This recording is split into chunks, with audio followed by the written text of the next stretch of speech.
Thank you, Mataji. Yeah, so we'll move on to the next one, and we'll take the darshan of Shri Shri Radha Govinda Mangaluru and take their blessings before we begin the chapter. Hare Krishna, Mataji. Hare Krishna. Mataji, where I'll get that recorded one? Actually, I have missed WhatsApp group, yesterday's Prabhuji? classes. Yes, Mataji. Yeah, it is shared there, Prabhuji. Okay. Thank you. Hare Krishna. Okay, so chapter 1 we did preparation for the war, and Arjuna had his doubts, right? Krishna didn't speak a word there. He was just like a great teacher. He was smiling and he was looking at what Arjuna was going through. So the summary is we know, right? Bhagavad Gita is God's song, right? It was Lord Sri Krishna. He was talking to Arjuna on the during the epic war of Mahabharata. It was between the two sets of cousins, you can say, the Kauravas and the Pandavas.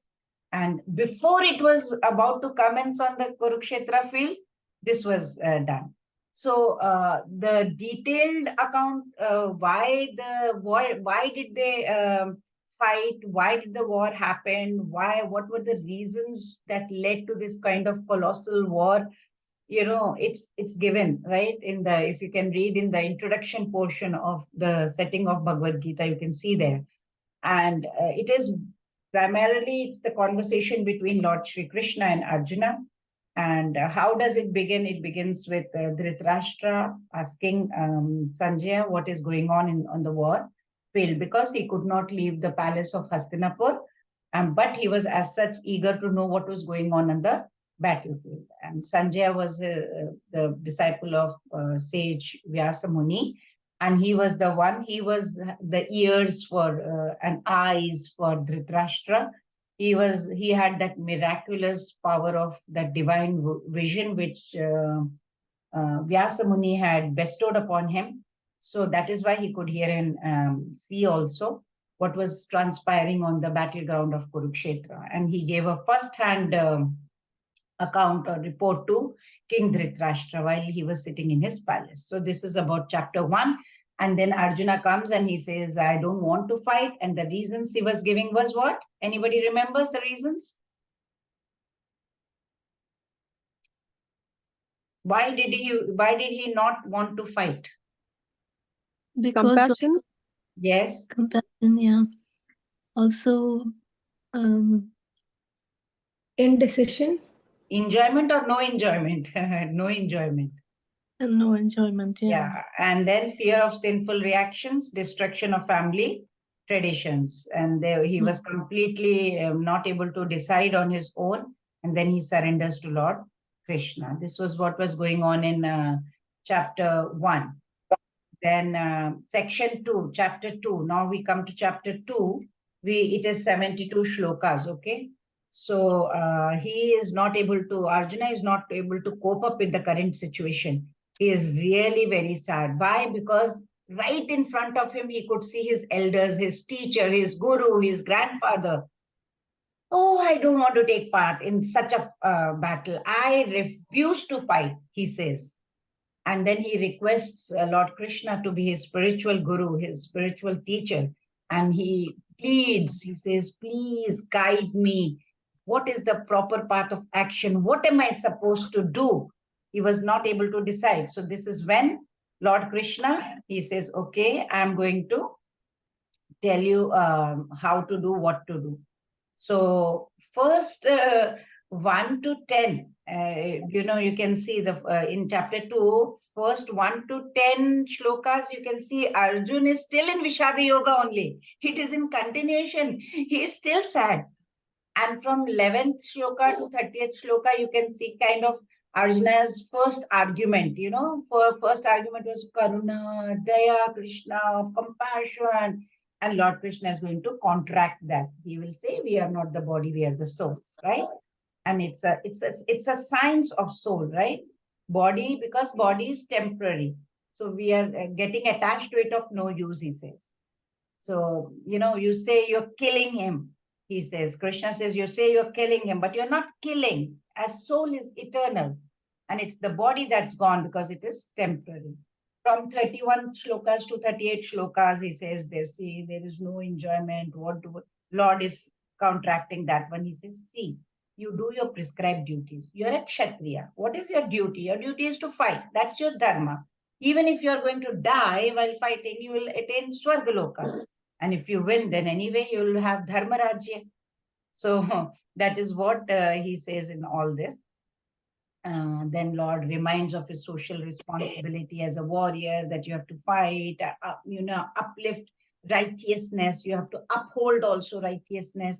Then he tries to motivate also. He motivates, encourages Arjuna, at a mundane level, you can see. Initially, mundane level, he is trying to motivate and encourage him. As he moves deeper, tries to explain the science of the soul, everything. Then he tries to explain to Arjuna that, you have to perform your Kshatriya duty. Don't get attached to that fruit. So science of working without desire, that is what is called Buddhi Yoga. So he slowly is advising that, intellect should be used. Intellect is the portion where, mind is like a manager. Okay. And the intellect is the one. Intellect is like a manager, you can say. Mind is just, you can say labor. Mind will send all the files, he will collect and he will take it to the intellect, the manager. The manager is going to go through all the, yeah, this work is done. No, don't do this. Don't do that. And the intellect is going to decide yes or no. So intellect is in control of the whole body. So it's very difficult to control that also. Sometimes it says don't do, sometimes it says do. It's very difficult. It's the discriminatory power of the intellect. So he said intellect used to be used. Use it properly to control the desire from the rewards. Sometimes we desire rewards from work. So your intellect has to be used to control that. So if you work with such an intent, then slowly you will break that bondage and slowly move on. And then, of course, Arjun becomes more curious. He is situated in divine consciousness. And Lord Krishna is going to describe further about fear, attachment, all that. Kam, Krodh, Moh, Lobh, Mad, Matsarya, and all that. He explains how, the afflictions of the mind is there, like how greed, lust, greed, anger, and he advises how to overcome all that. So this is all covered in chapter 2, how to be a sthit prajna, means completely in control and all that. So we will see slowly, but we'll go maybe we'll cover around 18 shlokas today, then next 36, then slowly. So we'll go slow. So 1 to 10 is Arjuna is still, as I told you, is still in Vishada Yoga. He is having his own doubts about fighting. He is surrendering to Krishna for instruction. See, let me tell you very frankly, this chapter is like dry philosophy. Okay, it's very dry. But I will slowly try to change this dry philosophy to, you can say dry fruit, but that's still dry, okay? We can't change that because it's a philosophy. This whole chapter 2. So let's start with shloka number 1. Sanjaya uvacha tam tatha kripaya vishtam ashrupurna kolekshanam vishidantam idam vakyam uvacha madhusudanaha. Yes, so Neha Mataji, Hare Krishna. Hare Krishna Mataji. Sanjaya said, seeing Arjuna full of compassion, his mind depressed, his eyes full of tears, Madhusudan, Krishna spoke the following words. Sanjaya describes Krishna says Arjuna lamenting like an ignorant man in response. So, how to describe Arjuna's feeling? What did Sanjaya use the word? What word did he use? He is using kripaya, means he is having pity, he is having compassion. See, compassion is of two kinds. You have one divine compassion. Oh, that God, saints, they feel towards people like us, right? People like us who are the souls on this material realm. They have that compassion because we are suffering in separation to God. Then there is one material compassion. We feel about that bodily distress. If somebody is having bodily problems of others, then we have this material compassion. It's also noble. but it's not perfectly directed, because it should be directed towards God, but that's not being directed. It's like being, obsessed. Say the health of the car, while driver is sitting within inside the car, he is wanting a lot of food, but we are still worried about the health of the car, outside portion of the car, while inside I'm starving. So it's something like that kind of material compassion, if, like, trying to give an example. So Arjuna is experiencing that second kind of sentiment. He's overwhelmed. He's having that material pity, material compassion towards his enemies who have gathered on the war field. And he is overcome by grief, despair. He just doesn't need what to do. He doesn't understand what to do, right? So in this verse, what Lord Krishna is addressed as Madhusudana. Sanjay said, Uvacha Madhusudana, it has been said. Why? Because he has slayed the demon Madhu, and that is why he has been given the name Madhusudana. But here, why is it so important? Because even Arjuna is getting the doubts. He is also getting the doubts, like how Madhu demon was. Such big doubts, like demon. So he also wants, to get away from these doubts, because he is not able to discharge his Kshatriya duty. Now, see, we start having the doubt, right? What's wrong? Arjuna is having correct, right? You feel compassion. It's a noble thing. But are we on Arjuna's side or Lord Krishna's side? See, at the outset, what do we feel? We feel, what's wrong? Okay, Arjuna is having compassion. Fine, he's right. Aren't you supposed to have? Isn't that noble thought? See, to see that once, see, there was a man, okay? He finished his studies, he got a job. He found an alliance also. So he went to talk to that girl. And his friends, all friends, were very curious to know, hey, what happened? What transpired between both of you? He said, okay, everything was good.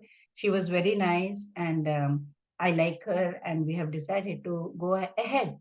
Well, so I have said yes. So soon invitation cards were printed, all the mandapam, everything has to be booked, right? So everything was booked.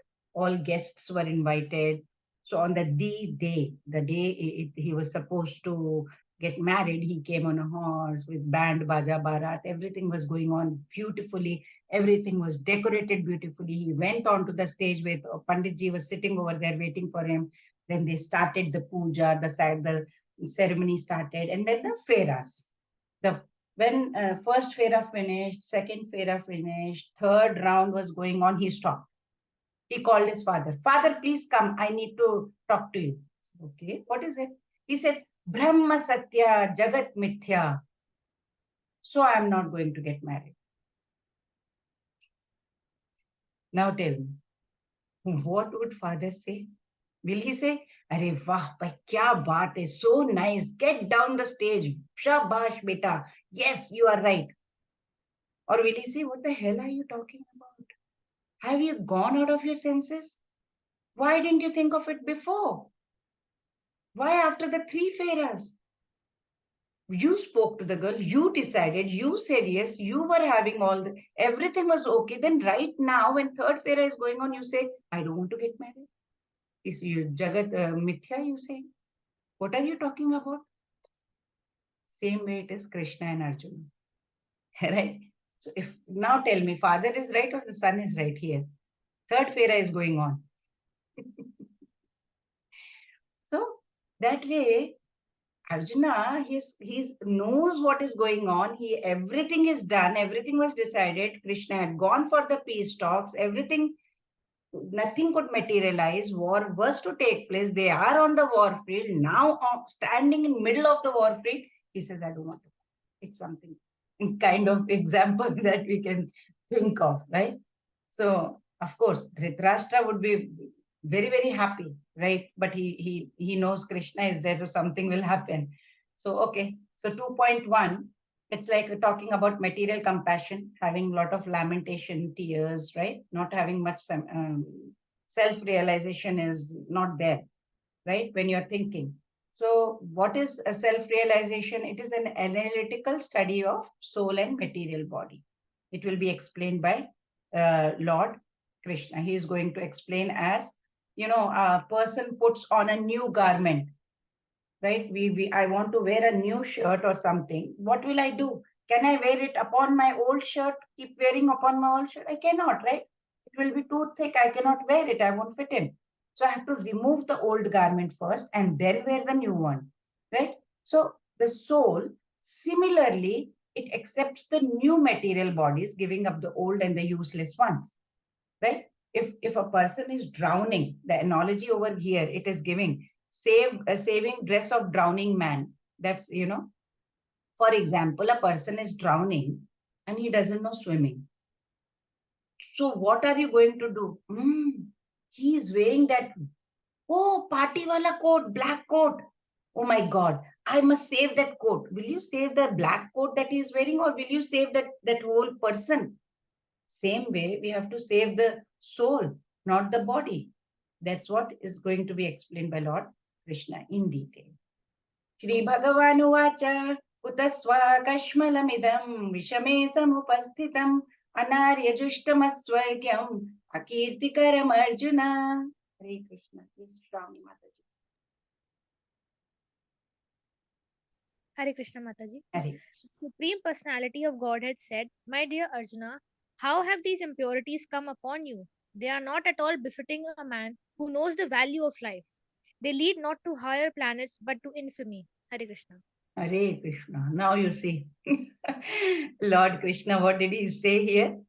He says now, see, if you won't fight, what is going to happen?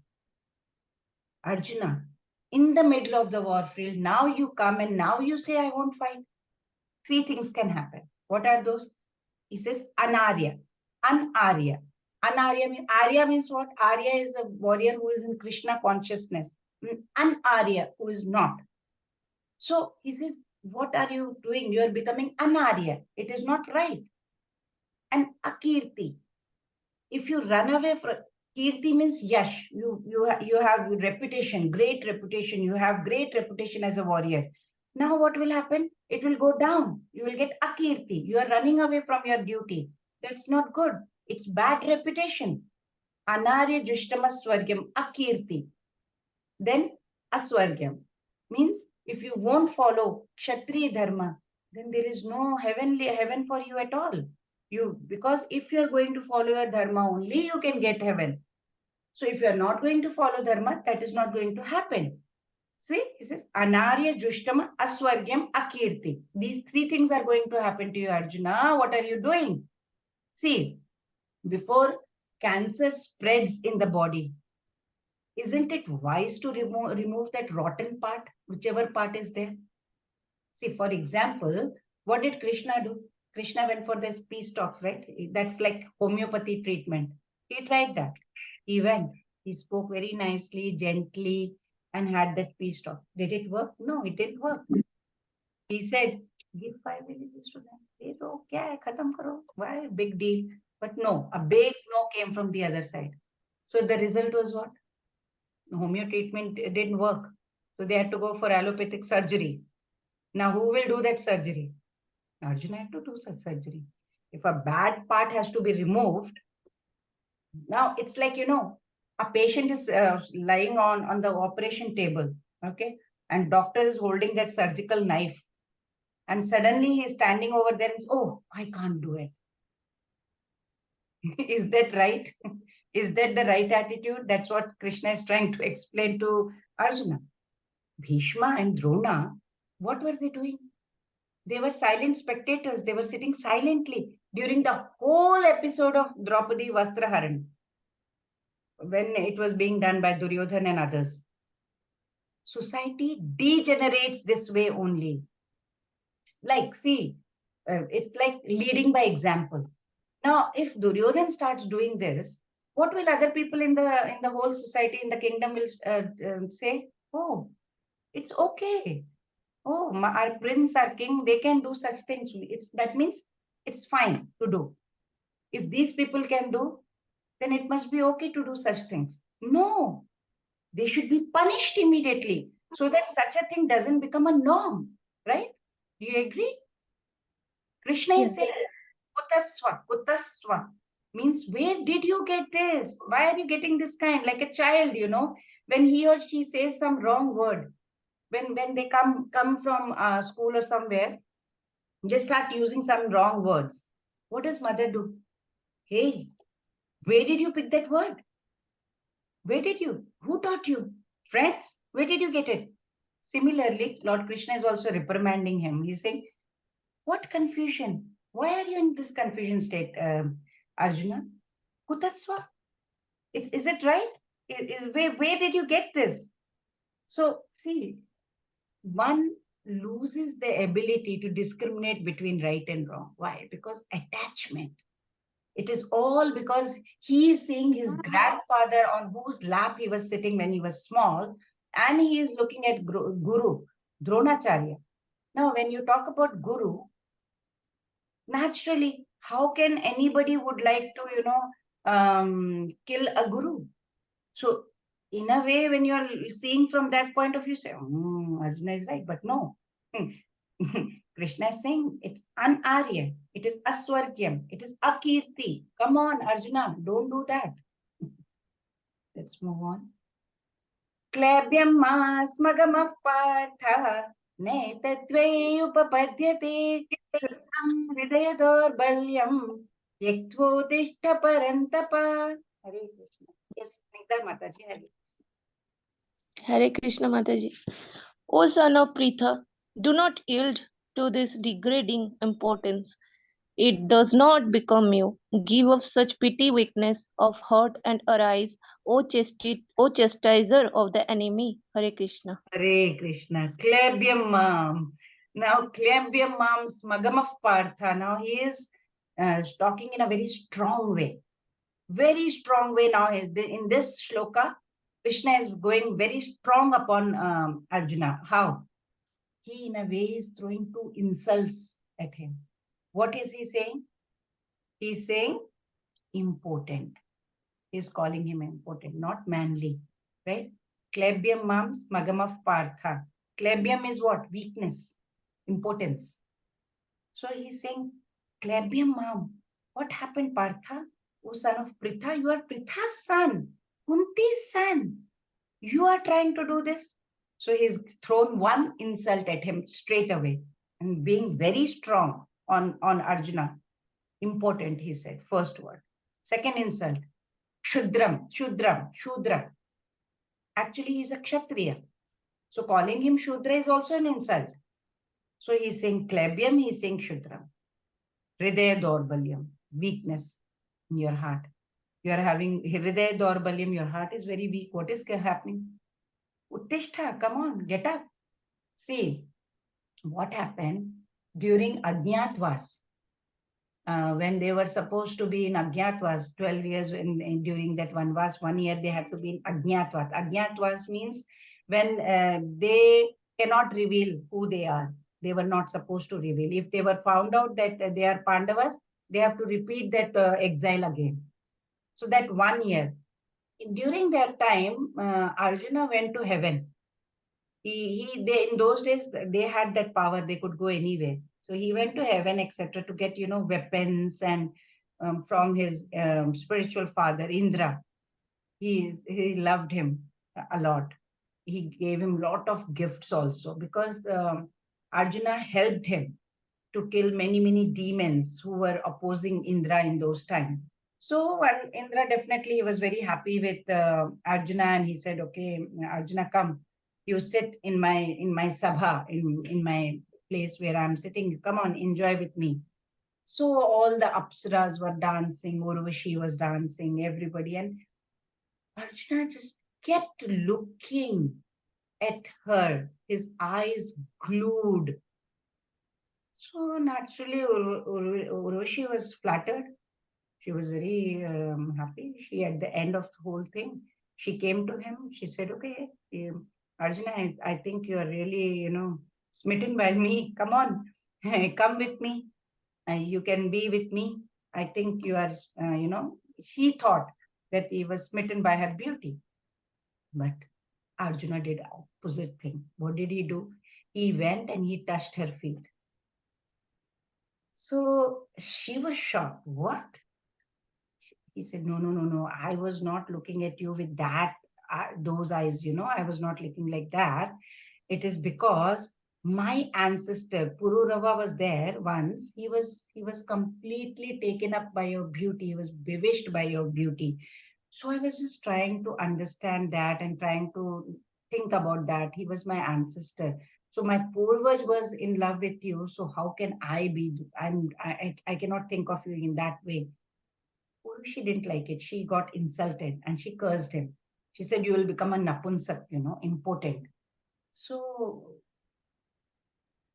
Indra loved Arjuna. He immediately interfered. He said, hey, come on. That's not the way. Please don't do that. Come on, take back your curse. So Urvashi said, okay. Then he will be like Napunsak at least for a year.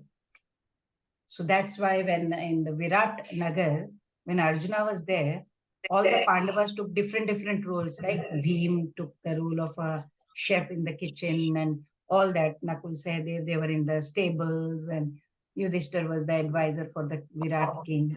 So Arjun took the role of Napunsak. Napunsak is like impotent, not manly. So because the Virat king's daughter Uttara was to be taught dance. So the role Arjuna took was he went to teach dance to Virat Putri Uttara. So now, why am I telling you this is because now our Krishna has insulted him, calling him impotent, Klebyam Mams Magam of Partha. He gets back those memories of Ajñatvas when Krishna, tauntingly talks to him and calls him impotent. Whenever he's saying impotent, he gets that memory back. Shudra, by addressing Arjun as, by son of Pritha, another name for Kunti, what Lord Krishna is trying to tell him? He is asking him to remember your mother.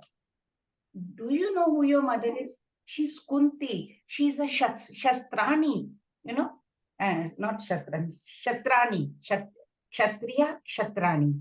So she's a Shatrani, means lady Kshatriya.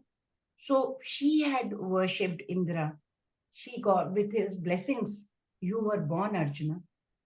So you are supposed to act like a Kshatriya and not a Shudra, says Lord Krishna. These are all strong words, right? Lord Krishna is a very skillful teacher.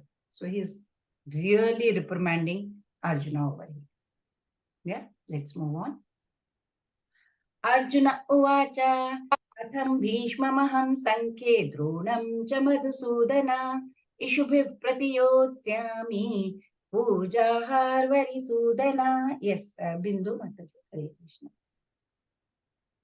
Hare Krishna Mataji. Hare Krishna. Arjuna said, O killer of enemies, O killer of Madhu, how can I counterattack with arrows in battle men like Bhishma and Drona, who are worth of my worship? Hare Krishna. Hare Krishna. So in what Lord Krishna told him, hey, come on, don't act like that. So when he's asking him to act, when he's in response to Lord Krishna's call for action, what is Arjuna doing? He's presenting his confusion. What is he saying? Arisudna. Ishubhif pratiyodshyami puja har arisudna. Arisudna means what? Krishna, you have always killed enemies. Arisudna, killing enemies only. You have always killed enemies only. But what are you doing over here? You are asking me to kill this Pujaniya Bhishma Dev and you are asking me to kill my Guru Dronacharya. But you, Arisudna, you always killed only enemies, Krishna. So he's stating that because he's confused. You killed enemies only, but you are asking me to. So he states that Bhishma and Dronacharya, they are worthy of his respect. And he loves him. He loves them to bits. But who was Bhishma? He was a personification. He was an epitome. He was an example of virtues, right? He remained lifelong brahmachari. Why? To fulfill the vow that he had made to his father. It's not easy. See, saying is easy than doing. So he did that. He showed that through his example. And Dronacharya, on the other hand, was his military teacher. He was genius. He was genius in the science of warfare. And it was from him Arjuna had mastered the art of archery. He had taught. Then there was Kripacharya also. He was another respectable person from the other side. Arjuna always had respect for these people. He respected, he admired, he loved them. So Arjuna is being very noble-minded here. These is such high, heavenly, great people. How can, they are highly, they have so much merit. How can I treat them as enemies, Krishna? It doesn't seem okay to me, Krishna. He couldn't even in his wildest dream think of arguing with such elderly, respectable people. He always felt it was improper. So how can I can't even argue with them. You are asking them to attack them and kill them with my weapons? No, Krishna, come on. Please, do not doubt my courage. I am courageous. I am valiant. I am prepared to fight. But from my perspective, please think from my perspective of moral duty. What is my duty? My duty is to respect my teacher. My duty is to show compassion to the sons of Dhritarashtra. Would you see? That's what comes to our mind also, right? Would you have also thought the same way? Will your thoughts also be same? That's how we also think in normal material compassion when we have, right? So that's what Arjuna told Krishna. So let's see what happens. Guru nahatva hi mahanubhavan shreyo bhoktum bhaikshamaphi haloke hatvartha kamamstu guru nihaiva punjiya bhogan rudira pradiktan. Yes, please, Akash Prabhuji. Hare Krishna Mataji. It would be better to live in this world by begging than to live at the cost of the lives of great souls who are my teachers.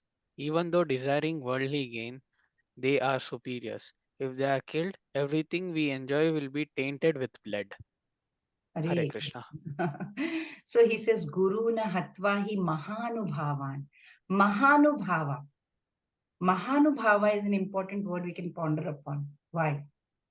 See, Shastras say, if Guru is going on the adharma path, he is doing something adharma.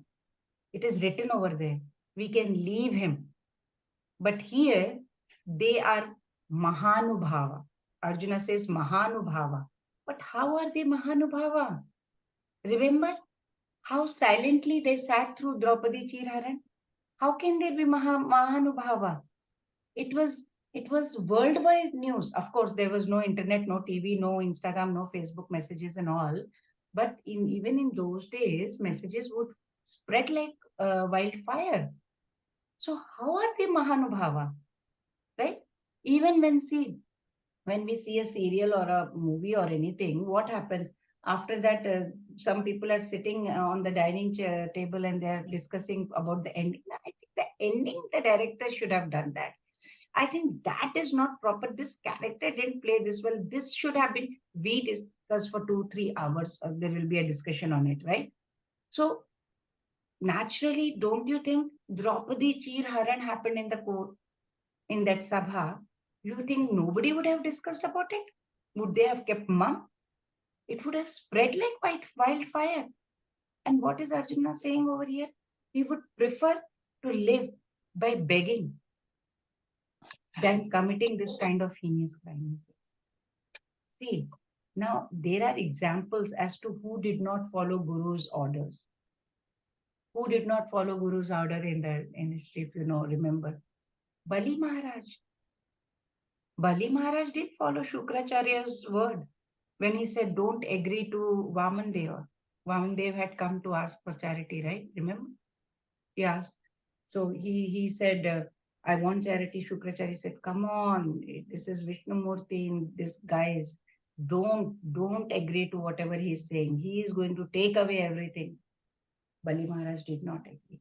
And ultimately, everything was given away. Prahlad Maharaj, he also did not agree to his father, Hiranyakashipu, who wanted him to be worshipped. He said, I have to be worshipped by all, no one else. But Prahlad Maharaj didn't agree to him. Vibhishan didn't listen to his brother Ravana. So Arjuna need not worry about Mahanubhava. They have been Mahanubhavas, no doubt about it. But what did they do? They were silent spectators. And Arjuna need not worry about Mahanubhavas. But he says he will become a beggar.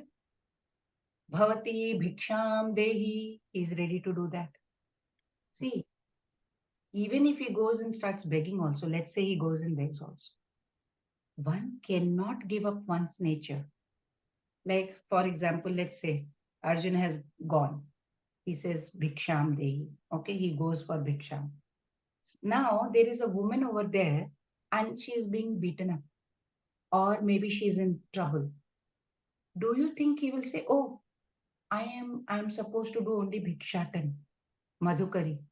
I have nothing to do with it. Or he will say, hey, don't do that to that lady. Stop that. It is natural. That is what he is going to do because that's his nature. He's a Kshatriya. He has Kshatriya blood in him, running him within. So that's his nature. He will be doing that, right? Don't you think so? So how can it happen? He has what we call silent ego here. I will go and beg Krishna. I will not fight. That's silent ego. Like, once we heard about this from acharyas, many Vaishnava acharyas have told this one. Once a person, he was doing Gayatri Japa. He would do Gayatri Japa 3 times, Sandhya Vandanam 3 times and in a day. And he had been doing that for like, say, 15 years. Once he had very yummy, tasty food and he slept in the afternoon. A person came and woke him up. Hey, what are you doing? Get up. You forgot afternoon japa. Said, oh, yeah, I forgot. Oh my God, thank you so much for reminding me. But who are you? He said, I'm Kali. Huh? Kali? Why did you wake me? You should be happy, right? That I didn't do the japa. Why did you do that? Kali said, no, you were full of arrogance. You were full of ego. That you never missed japa even once in all these 15 years. But if you would have missed today, then you would have become humble and go to heaven. My role is to keep you egoistic. Spiritual ego. Even in spirituality also we have spiritual ego. We have silent ego. Begging, but not going to indulge in this heinous act of crime, fighting the war, killing his relatives. His conscience is not allowing him to enjoy any of the fruits of action in this world. See? So, see, you are not trying to understand. There also you are trying to bring in, no, I am not going to fight. I will beg. Better I beg. See, one person used to take sleeping pills every day. One day he forgot and he slept. Now, his wife woke him up. Hey, you forgot to take your pill. Pill was to get that sleep. If you were sleeping, then why pill? Same way, the rules in Shastras are for dharma. Okay, when injustice happens, the rules won't apply.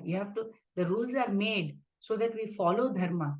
And if they have broken those rules by sitting very silently in the sabha, not following it, it's injustice. Vikarna also, Duryodhan's brother also tried to stop everyone in the court during the Draupadi Vastraharan. But Mahanubhavas, were they doing? No. They were sitting quietly. A lady was being insulted right in the middle of the court. And what were they doing? Nothing. Nothing at all. How is it good? How is it dharma? How is it right? Do you all agree or you still think Arjuna is right to have compassion and Krishna is not understanding him? Do you still think that way? Hare Krishna. Let's move on. न चैतद्विद्मः कतरन्नो गरीयः यद्वा जयेम यदि वा no जयेयुः यानेव हत्वा न जिजीविषामान् तेव स्थिताः प्रमुखे धार्तराष्ट्राः. Yes, please.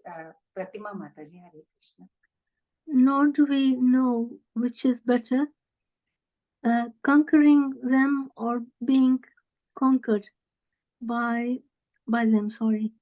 If we killed the sons of Dhritarashtra, we should not care to live. Yet they are now standing before us on the battlefield. Hare Krishna. Hare Krishna. So indecision, 2.6. When we are discussing chapter 1, we always say indecision is in chapter 2, 2.6. This is the shloka. So he's debating. He's having a lot of debate in his mind. Is it desirable? Is it good to defeat the Kauravas or to be defeated by them? He says here, it's lose-lose situation. Now, normally what do we say? Win-win situation. But here he's saying it is a lose-lose situation. So what's the point? I mean, I don't know what is better. Conquering them, I don't know whether I'll be happy or not. Being conquered by them, I don't know what is going to happen. So he's saying everything is lose-lose situation for me. Both alternatives seemed like defeat to him. If he wins the war by slaying the Kauravas, I don't know whether I would want to live or not. So the fact still remains. Bhishma, Dronacharya, Kripacharya, they had acted immorally. They had acted not correctly by taking the side of Kauravas who were unrighteous. Unrighteous can never ever be right. Wrong is always wrong. See, Bhishma was an enlightened soul, one of the 12 Mahajans.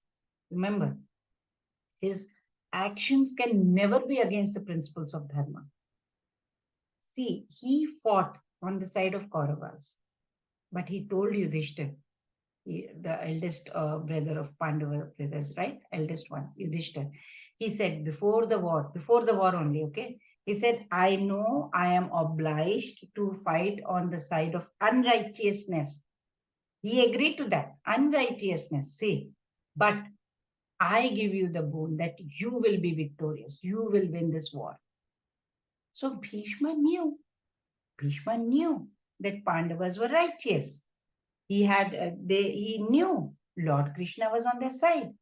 And if Lord Krishna is on their side, they could never ever lose. Bhishma knew that.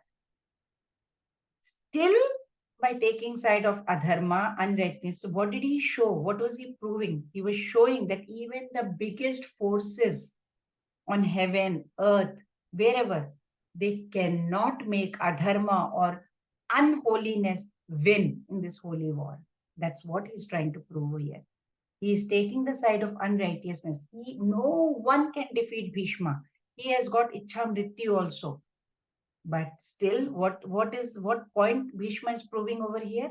He's showing that whoever comes, if it is unholy, unholiness can never ever win in holy war.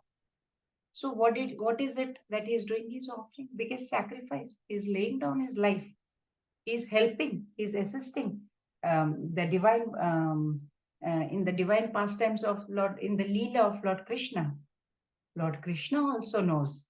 He is very much aware that Bhishma has so much deep devotion for him.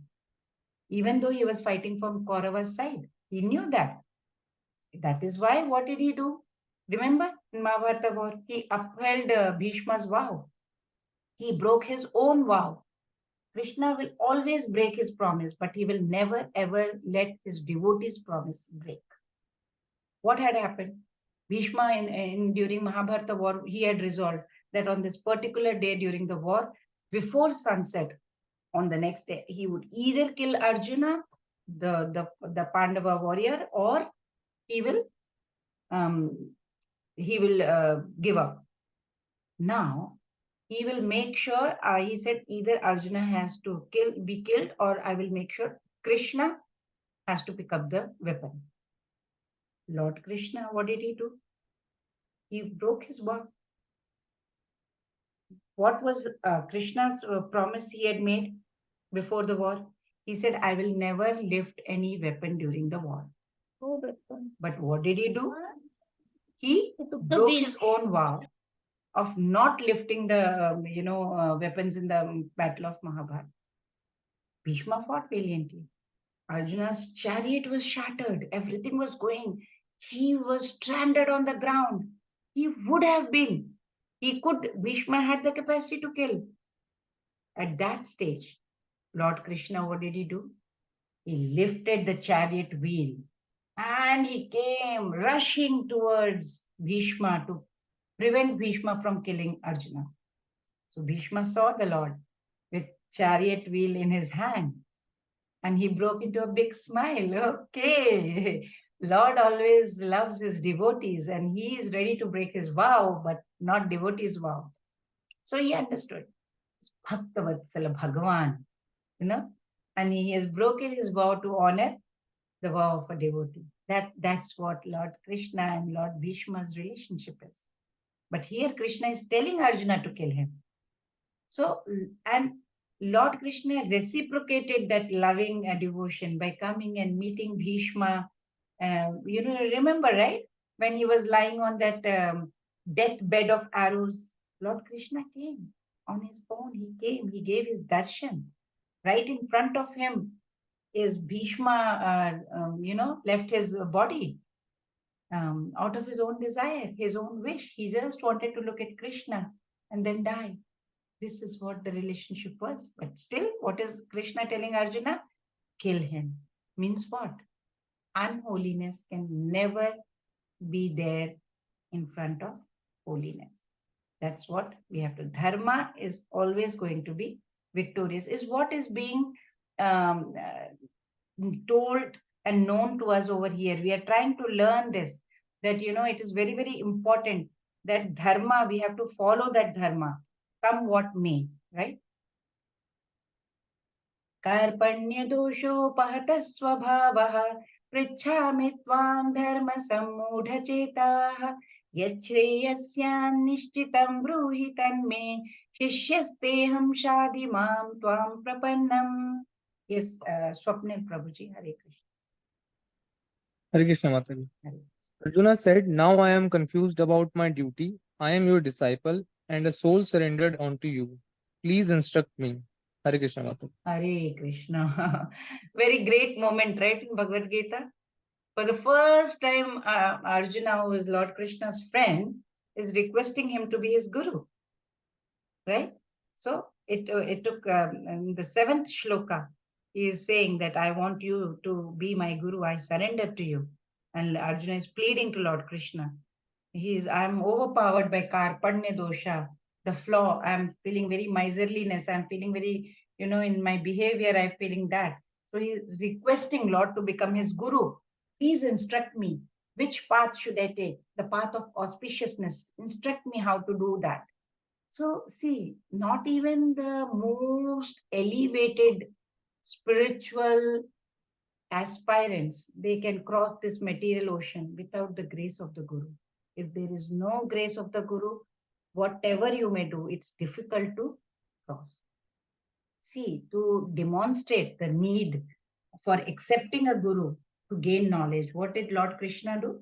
He himself took this step. In his youth, what did he do? He went to the hermitage of Sandipani Muni. He learned over there, right? To learn 64 sciences he learned from him. Even Sudama also remarked about this. He was his classmate. Sudama was Krishna's classmate. When he went, he need not go to any ashram. He need not go to any guru. He need not go to any place, right? But he went because he wanted to show this is how one should do. This is how, leading by example, you must say. And Sudama said, oh, Sri Krishna, the Vedas are like your body. It has manifested the knowledge that you are possessing. You have all the knowledge in the world. What requirement, what is the need for you to have a guru, to make a guru? You still, you are trying to pretend as if you are learning from a guru. You need a guru. You are trying to pretend as if you are learning from him. But this is just your Leela, said Sudama. It's there in Bhagavatam. So Sri Krishna, he was of course, he's the first guru of the world, right? Because he is the guru of Brahma, the firstborn in this material world. He has performed his Leela. Why? To teach us by example that we, all these souls, we are under the influence of Maya. We will need a guru to, dispel our ignorance. Our ignorance has to be removed. And Guru is the one who shows the torchlight and shows us the way. This is the path that you have to go. And whenever in doubt, we can always approach a Guru. Am I doing correctly? I'm falling down. The great, great rishis also fall down. Who are we and you, right? So whenever we are falling down, we need somebody's hand who can pull us up again. So in this verse, Arjuna has taken that step. He has taken that step of surrendering to Lord Krishna and as his disciple, and he's requesting his guru, please enlighten me. I am like, miserly, completely miserly. I don't know what to do. I don't know which course of action I should take. See, we have to note here that Arjuna is asking what is best for me. Again, he's saying, I am confused about my duty. I am your disciple. So again, he's not asking what is best for the whole society. For the whole society, it is best that the Kauravas have to be defeated and killed. That is the best, because otherwise everybody is going to do the same thing that Duryodhana has done. But right now, Arjuna is still saying what is good for me. He's still thinking about himself. So this is text 5 to 7. Arjuna continues to give reasons for not fighting and finally surrenders, right? So he becomes like Kripana, miserly, and he has to get that. Kripana, miserly is like a skin disease, right? So Brahmanas have to surrender. They have to surrender to a bona fide spiritual master. Kripanas, they're interested. They're attached to material activities. That's what confuses them. So when they are confused, what they have to do? Surrender. Surrender to a spiritual master. And of course, who better than Lord Krishna, the original spiritual master. Okay, so let's move to the next one, 2.8. Nahi prapashyami mama punudhyatyachokamuchoshanamindriyanam avapya bhuma vasapatnam riddham rajyam suranam api chadhipatyam.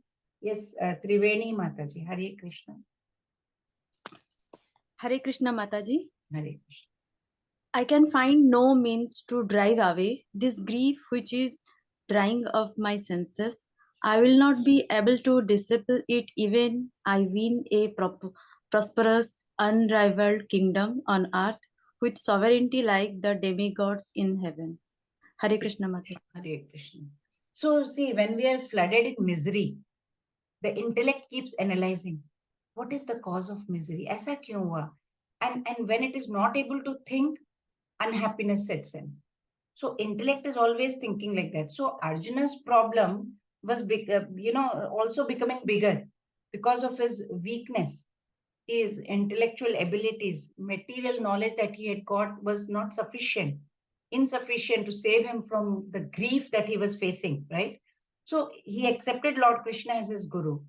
Arjuna is pouring out his problems, his heart to him, revealing his miserable state.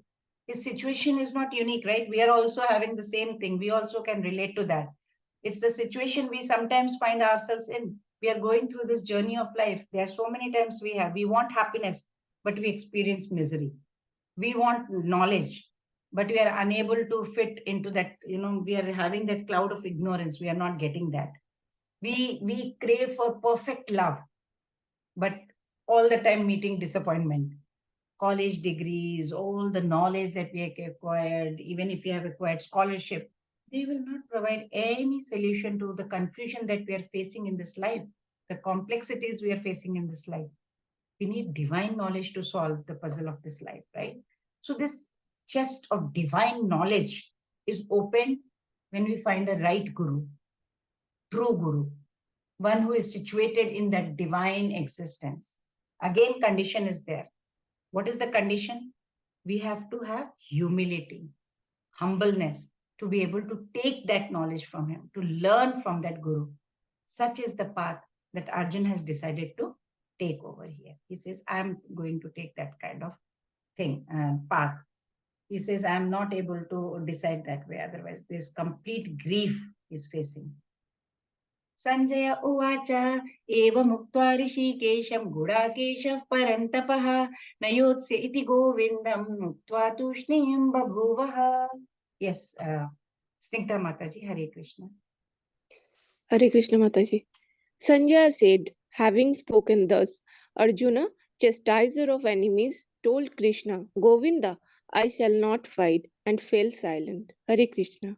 Hare Krishna. And he says, please instruct me. Now, Sanjaya, in his narration to Dhritarashtra, he's using very apt names, right, for personalities. What did he say for Arjuna? He said, Gudakesha, conqueror of sleep. The power of sleep is such that, we all can't stay awake after a certain time, right? It's so powerful. We succumb to it. And that's what he called him, right? He called him, called Arjuna as Gunakesha. This is what Sanjay is saying. But with his determination, what did Arjun do? He was a very disciplined warrior. He could win over the sleep. And by using the word Gudakesha for Arjuna, he's kind of hinting Dhritarashtra, just as he is hero amongst all the men. He has conquered his sleep, ignorance, everything. You will also be able to conquer, he will be able to conquer whatever this war is for. And then he uses the word Rishikesha for Krishna, master of senses, right? That, he will ensure, master of senses he is. He will ensure everything happens and everything is properly managed. In a way, subtly is hinting, right? So see, previous shloka, if you have noticed or not, 2.7, Arjuna has surrendered to Krishna. Oh, and then one shloka later, now, he says, I will not fight. Just see how confused Arjuna is. तमुवाच ऋषिकेशः प्रहसन्निव भारत सेनयोरुभयोर्मध्ये विषीदन्तम् इदं वचः. Yes, please, Bindu Mataji. Hare Krishna Mataji. O descendant of Bharata, at that time Krishna, smiling in the midst of both the armies, spoke the following words to the grief-stricken Arjuna. Hare Krishna. Hare Such Krishna. a sharp contrast to Arjuna's words of lamentation. What is Lord Krishna doing? He is grieving. He is in complete grief over here. And Lord Krishna, what is he doing? Smiling. Contrast. He's trying to show that the situation, no situation is going to make him feel gloomy. That's what Krishna is trying to prove. In fact, he's perfectly happy with it. See, whoever is in complete knowledge will exhibit that equanimous kind of attitude that Krishna is showing over here. He's trying to show us, leading by example. We don't have complete understanding, right? We keep finding faults in whatever situation we are in. We will be complaining, we will be grumbling about anything and everything. And sometimes we wish, I wish I had run away from all this situation. And we keep holding somebody else responsible for our misery. But whoever is enlightened souls, they tell us, the gurus tell us, that the world created by God is perfect in every way, right? It's the situation. And God has created. God is perfect in every way. And he has situation, we have good situations, bad situations, they will come. And it comes because of a divine purpose behind it. They're all arranged for our spiritual evolution. Whatever comes in our life, we are going step by step ahead because of our karma, right? That has been arranged well for us. Oh God, time is up. I'm still in 10.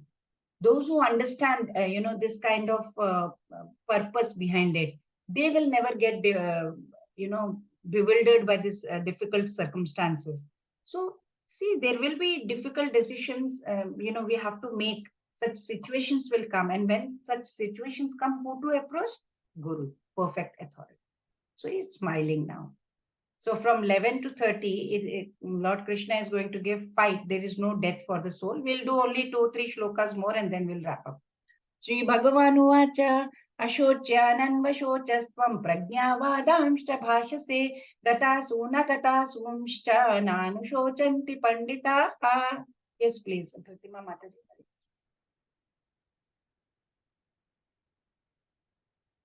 Swapnil Prabhuji. Hare Krishna Mataji. The Supreme Personality of Godhead said, while speaking learned words, you are mourning for what is not worthy of grief. Those who are wise lament neither for the living nor for the dead. Hare Krishna. Hare Krishna. So, what is Lord Krishna telling over here? Dramatic opening statement read by Lord Krishna. He said, Arjuna, you may feel that you're thinking that you're speaking the words of wisdom, but no, you're actually speaking and acting out of ignorance. That's what Srila Prabhupada also explains in his purport, that Lord once, he at once took the position of the teacher and he is chastising the student. You are talking like a learned man, but you don't even know that one who is learned, he should know that what is body, what is soul. You are not supposed to lament at any stage, neither in this living condition nor in the dead condition. What are you lamenting for? And Arjuna is lamenting for what he feels is a valid reason for him, right? But he says it's not worthy. So Lord Krishna is taking the role of spiritual master. He's chastising Arjuna. He says, you're talking like a learned man. Learned man, who is a learned man then? Learned man is one who knows the difference between body and the soul. Body is temporary. And they do not lament for the body, whether it's dead or alive. Body is born, it's destined to vanquish. So therefore, body is not as important as soul, says Lord Krishna, because soul is eternal, body is temporary. Natve vaham jatu nasam natvam neme janadipaha nachaiva na bhavishyamaha sarve vayamatav param. Yes, please. Krishna Prasad Prabhuji, Hare Krishna.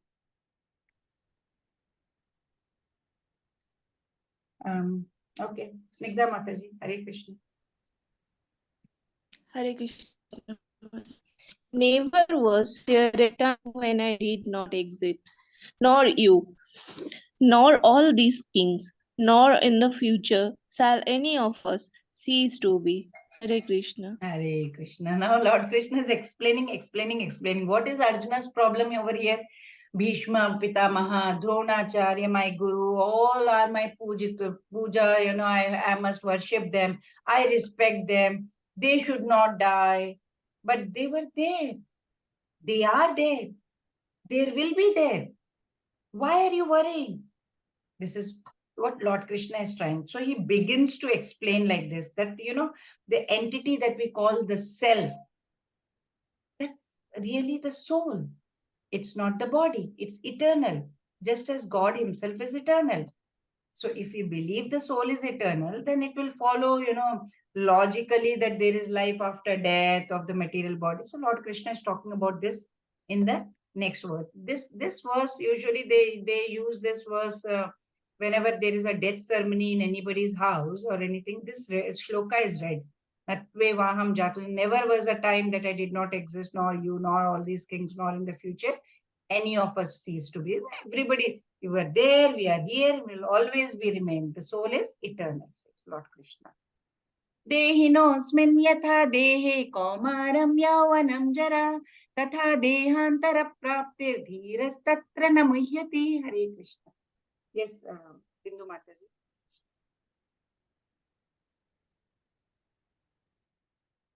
Pratibha Mataji. Krishna, Hare Krishna. Yes. As the embodied soul continuously poses in this body from boyhood to youth to old age, the soul similarly poses into another body at death. A sober person is not bewildered by such a change. Hare Krishna. Hare Krishna. What is Lord Krishna telling over here? He's talking about the principle of transmigration. Soul from lifetime to lifetime, right? Arjuna can ask Krishna, how can you say that they will be there? You will ask me to kill them. I will follow your orders and I will kill them. How are they alive? So Lord Krishna is clarifying. They are Dehi. So in this verse, the word Deha means the body. Dehi means the possessor of the body or the soul, right? They are Dehi, they are souls. Lord Krishna is trying to draw Arjuna's attention, trying to make him understand that the body is constantly changing in one lifetime itself, right? Like when baby is small, he can sit on our lap, but the moment his body becomes big, grown, then can't sit on our lap. He will become very heavy, it will become very uncomfortable if some big person sits on our lap.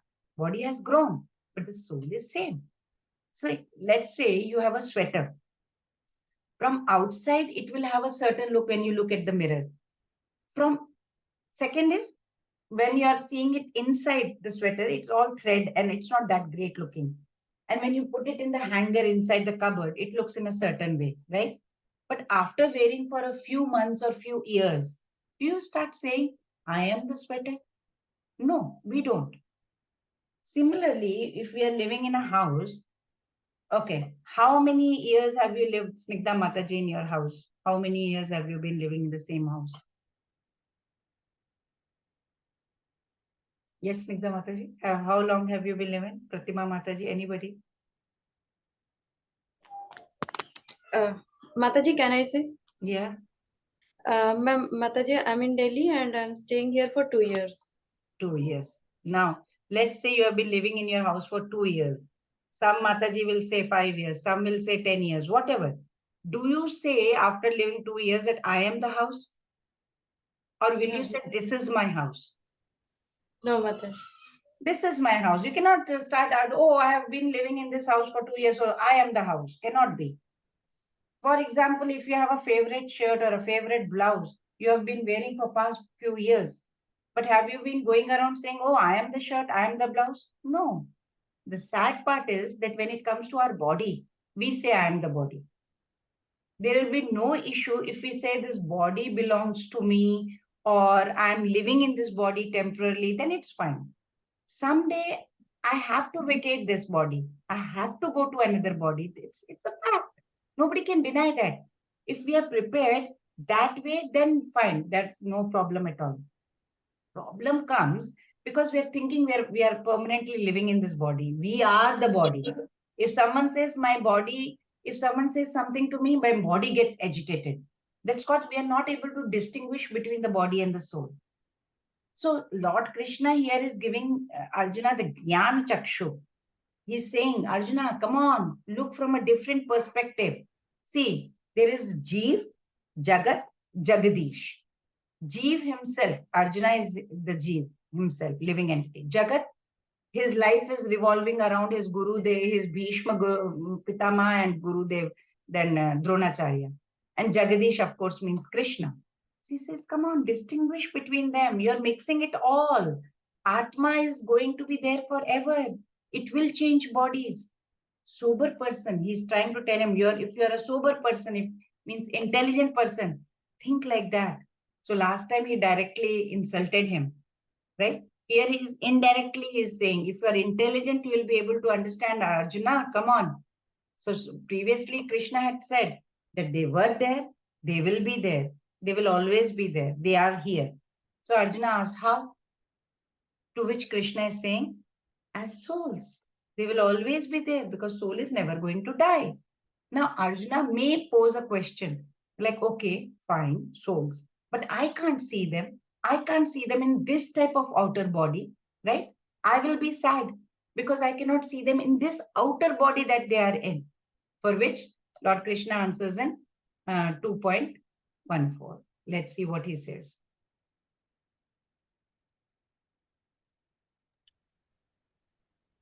Oh, this is going on. Okay, this is very important shloka. I'll take just 5 more minutes and then we'll wrap up. And after this, we'll wrap up. Matra sparshastu kaunteya shiltoshna sukha dukkada agama apayino nitya tamsi tikshasva bharata. Yes, please. Akash Prabhuji, Hare Krishna. Hare Krishna Mata. O son of Kunti, the non-permanent appearance of happiness and distress, and their disappearance in due course are like the appearance and disappearance of winter and summer season. They arise from sense perception, O scion of Bharata, and one, must learn to tolerate them without being disturbed. Hare Krishna. Hare Krishna. So Krishna answers here, how? What to do? I can't see them in their outer body. What do I do? So Krishna is answering, no, there is no other way. Tolerate.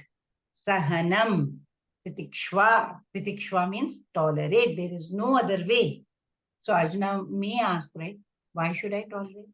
So Lord Krishna says, well, if you tolerate, there are a lot of fruits for that. You will get a lot of things. But first question is how to tolerate. This is very important shloka over here. If we can understand this, we can always remain happy throughout our lifetime. Because, the house body possesses 5 senses, all these sense of smell, sight, all this. These are all objects of perception. They are the ones who are giving rise to happiness and distress because of these senses. None of these sensations are permanent. They will come and go like changing seasons, says Lord Krishna.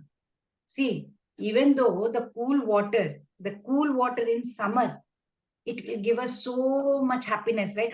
Kitna acha hai, summer mein itni garmi pad rahi hai, cold water, so nice. The same water, it is giving distress in winter. Oh, so cold, oh my God, I can't bear it. See, same water, summer mein ek reaction, winter mein ek reaction. Because both perception of happiness and distress experienced through senses, they are temporary. So if we permit ourselves to be affected by them, then we will be like in the picture, you can say we'll be swaying like a pendulum, moving here and there. So he's saying, Kaunteya, come on. Kaunteya means what? You're Kunti's son. She's such a great devotee. In the first line he said, now what he's doing, he's trying to motivate, boost him. You're Kunti's son. You are not supposed to talk like that. Arjuna's internal strength, bring it out, so that Arjuna can tackle the situation. He is saying, oh, come on, you are Bharatvanshi, come on. So that's what he is saying. Like, see, for any incident, there are 3 causes. Always 3 causes. One is an immediate cause. Like, for example, I'm sitting on this chair and some Mataji or Prabhuji, they come and they light a matchstick under my chair and my chair catches fire. What will I do? One is immediate cause. I'm not going to sit over here and say, oh, Mataji, why did you light up the fire?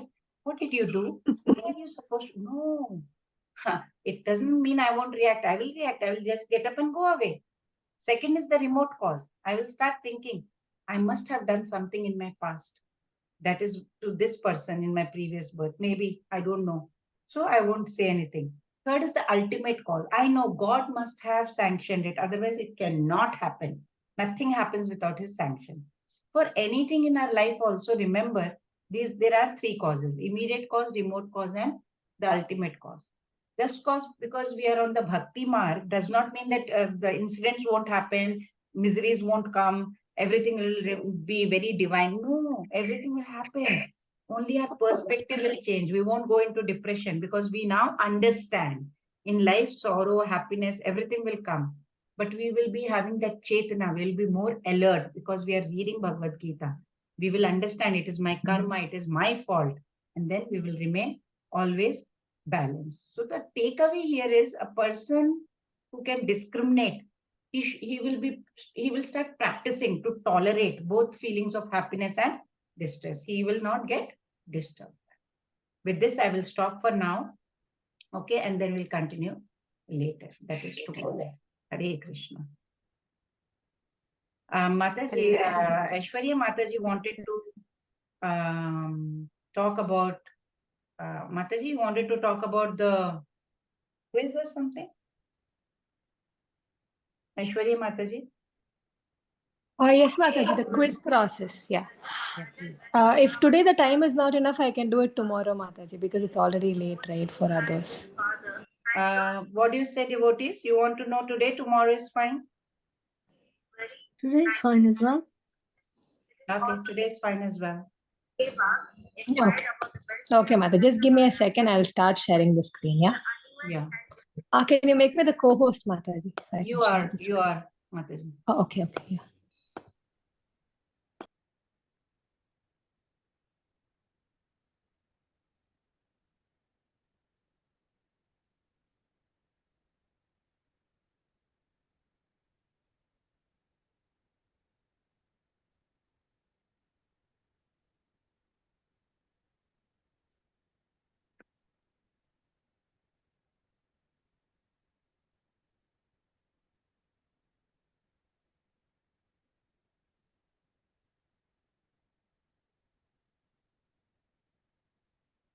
So I hope all of you could get something out of here. Pratima Mataji, how was it? Yeah, it was good. Yeah. Yeah. I'm with you all the time, except when I try to unmute, it sometimes takes longer. I don't know why it keeps on jumping so that I can't even get it to unmute straight away. That's why. But Ah, okay, okay.